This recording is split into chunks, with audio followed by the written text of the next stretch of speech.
वालेकुम वरहमतुल्लाहि ताला वबरकातुहू। अज़ीज़ दोस्तों, उम्मीद है कि आप लोग खैर आफ़ियत से होंगे। साथियों, बहुत अच्छी वीडियो आप लोगों तक हम पहुंचा रहे हैं, मगर उससे पहले हमारी नसीहत ज़रूर याद रखना। दोस्तों, 3 बातें कभी किसी से इंसान को मांगनी नहीं चाहिए। 3 चीज़ें ऐसी हैं, अगर आप ये 3 चीज़ें किसी से मांगेंगे ना, तो आप या तो ज़लील किए जाएंगे, या आपकी इज़्ज़त को तार तार किया जाएगा, या आपको वो चीज़ हासिल नहीं होगी। वो 3 चीज़ें कौन सी हैं, गौर से सुनिए। पहली चीज़ है टाइम, यानी टाइम आप किसी से मत मांगिए। अगर आप आज के दौर में किसी से कहेंगे ना कि मेरी बात सुन लो, थोड़ा टाइम मुझे दे दो, तो लोग आपको ज़लील समझेंगे, हक़ीर समझेंगे और नज़रों से गिरा देंगे। इसलिए इस ज़माने में टाइम किसी से मत मांगना। दूसरी चीज़ प्यार। प्यार कभी किसी से मांगा नहीं जाता है, प्यार कभी किसी से मांगना नहीं चाहिए। इसलिए कि अगर आप किसी से प्यार मांगेंगे ना, तो सामने वाला आपको कमतर समझेगा, सामने वाले की नज़र में आपकी कोई इज़्ज़त नहीं रहेगी, आपकी कोई वैल्यू नहीं रहेगी। तीसरी चीज़ है सम्मान, यानी इंसान को कभी किसी से सम्मान नहीं मांगना चाहिए, रिस्पेक्ट किसी से नहीं मांगनी चाहिए। दोस्तों, जो दूसरे से रिस्पेक्ट की उम्मीद रखता है ना, सम्मान की उम्मीद रखता है, तो उसके हालात ये हो जाते हैं कि सामने वाला उसकी इज़्ज़त नहीं करता, बल्कि सामने वाले की नज़र में उसकी इज़्ज़त और कम हो जाती है। वो ये सोचता है कि यार ये कैसा इंसान है, मुझसे रिस्पेक्ट, मुझसे इज़्ज़त मांग रहा है। दोस्तों, तो ये 3 चीज़ें कभी किसी से मत मांगना, टाइम, प्यार और सम्मान। और याद रखिए, जिस इंसान को आप पसंद हैं, जिस इंसान को आप प्यारे लगते हैं, वो ख़ुद ब खुद आपको टाइम भी देगा, ख़ुद ब खुद आपको प्यार भी देगा, ख़ुद ब खुद आपको सम्मान भी देगा। तो ये 3 चीज़ें मांगी नहीं जाती हैं, बल्कि ये 3 चीज़ें किस्मत से आ जाती हैं। ये 3 चीज़ें किस्मत से मिला करती हैं। मांगना नहीं इन 3 चीज़ों को। अगर मांगेंगे तो समाज में इज़्ज़त ख़त्म हो जाएगी, ज़लील रुस्वा हो जाएंगे। अजीज़ साथियों, अब हम आप लोगों तक एक ऐसी वीडियो पहुंचा रहे हैं, इस वीडियो को ज़रूर आप लोग देखिए। हमारे चैनल पर अगर नए हैं तो दोस्तों चैनल को ज़रूर सब्सक्राइब कीजिए। जाते जाते एक बात मेरी और याद रखना, हमेशा अपने माँ बाप की इज़्ज़त करें, अपने वालिदैन की इज़्ज़त करें। हमारी दुनिया भी हमारे माँ बाप है, हमारी आखिरत भी हमारे माँ बाप हैं। अगर वालिदैन हमसे नाराज़ हैं तो ना हमारी दुनिया कामयाब है, ना हमारी आखिरत कामयाब है। जिसने वालिदैन को राज़ी कर लिया, उसने अल्लाह को राज़ी कर लिया, उसने रसूलुल्लाह को राज़ी कर लिया। दोस्तों, आइए सुनते हैं इस वीडियो को। शहर शहर डगर डगर गली गली के मोड़ पर, शहर शहर डगर डगर गली गली के मोड़ पर, सियासतों की साजिशें अब आईं इस निचोड़ पर। मैं होके आया हूं तबरेज़ अंसारी के घर, मैं होके आया हूं पहलू खान के घर, मैं होके आया हूं अखलाक के घर, में होके आया हूं जुनैद के घर। मैंने अपने इसी दामन में रकबर के परिवार के आंसू पोंछे हैं, मोहम्मद उमर के परिवार के आंसू पोंछे हैं। मैं शामिल रहा हूं लोगों के दर्द में, तब शायद ये नज्म और जिम्मेदारी से पढ़ पा रहा हूं कि शहर शहर डगर डगर गली गली के मोड़ पर, सियासतों की साजिशें अब आईं इस निचोड़ पर। हुकूमतों के पास एक खूंखार भीड़ है, हुकूमतों के पास एक खूंखार भीड़ है, जिधर नजर उठाइएगा बेशुमार भीड़ है। ये भीड़ चाहती है संविधान को नकार दे, ये भीड़ चाहती है संविधान को नकार दे। ये भीड़ बेलगाम है, ये कब किसी को मार दे।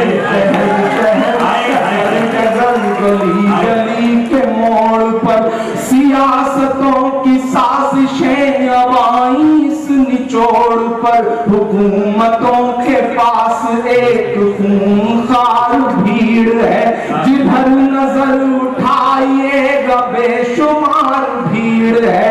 ये भीड़ चाहती है संविधान को नकार दे, ये भीड़ बेलगाम है, ये कब किसी को मार दे, ये कब किसी को मार दे।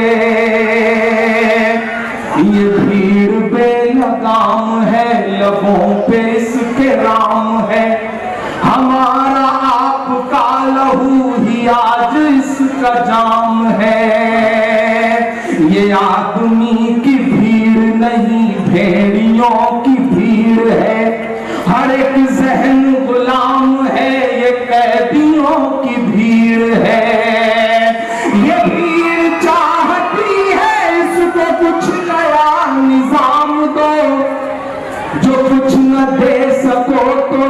उसको मारने का काम दो मेरे खुदा, तो इस तरह की भीड़ को सुधार दे। ये भीड़ बेलगाम है, ये कब किसी बयान के बाद हमारा बयान बहुत जारी खूब हुआ। माशाअल्लाह। था शहंशाह को गुरूर बहुत, यहां से वहां तक एक एक शख्स की शिरकत होनी चाहिए। मुझे लगे कि मैं गोरखपुर में खड़ा हूं, मैं हिम्मत करता हूं और आपसे दुआएं मांग रहा हूं। इसलिए चुप नहीं हुए थे, उनके बयान के बाद हमारा बयान जारी हुआ था। अरे वाह वाह माशाअल्लाह बहुत खूब। और मोहम्मद हमने आजम ये खान कहा साहब था बोल रहे हैं माइक कि पर। रामलीला मैदान से जनाने कपड़े पहनकर भागने वाले दुनिया के हिजड़े तेरे नाम पर शर्मिंदा हैं।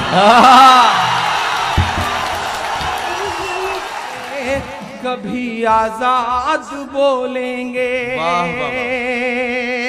बहुत खूब मुझे याद माशाअल्लाह। आता है कि जब मैं 8वीं 9वीं में पढ़ा करता था आजम भाई, वो दिन वो था कि जब नमाजों में दुआएं होती थी आजम खान साहब के लिए। बहुत छोटा सा था, मस्जिदों में रहता था, तो अड़ोस पड़ोस से वो नाम कानों में घुलता रहा। बड़ा हुआ तो आजम खान साहब को चैनलों पे देखा, अखबारों में देखा, एक आध दो मुलाकात हुई, बहुत कम, चूंकि मुशायरों में बहुत कम बैठते हैं इसलिए मुलाकात भी कम हो पाती है। जफर अमीन साहब से जितना उन्हें जाना समझा और थोड़ा जानने का मौका मिला, कासिम भाई से और भी बहुत सारे लोगों से। आज मेरी आंखों के सामने ये यूनिवर्सिटी के तमाम फोटोज हैं। जौहर यूनिवर्सिटी हमारी आंखों के सामने है, आजम साहब हमारी आंखों के सामने।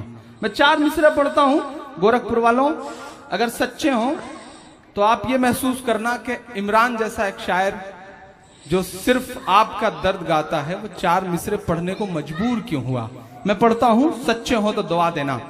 कि लुटा दें तेरी खातिर जान, फिर भी गम नहीं होगा।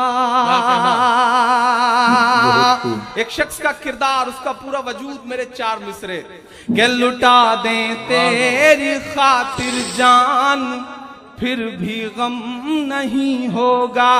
तेरे जैसा कोई अब जख्म का मरहम नहीं होगा। तेरे जैसा कोई अब जख्म का मरहम नहीं होगा।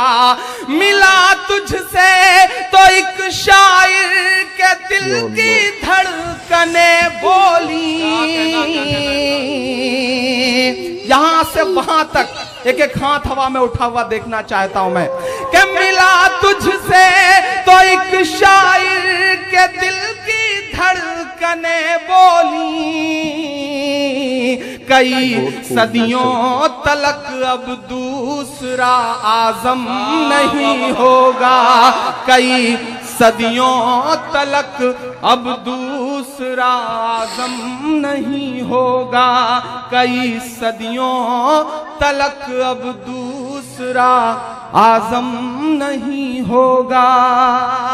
चाय आई है, हालांकि आज के दौर में चाय वालों को कुछ बोलते हुए बड़ा डर लगता है, कब कौन प्रधानमंत्री बन जाए कोई भरोसा नहीं है साहब, इसलिए लेकिन गुजारिश करूंगा कि थोड़ी देर के लिए सिलसिला रोक दें। मैं हिम्मत करता हूं, पढ़ता हूं और आपसे दुआएं मांगता हूं। कई सदियों तलक अब दूसरा आजम नहीं होगा।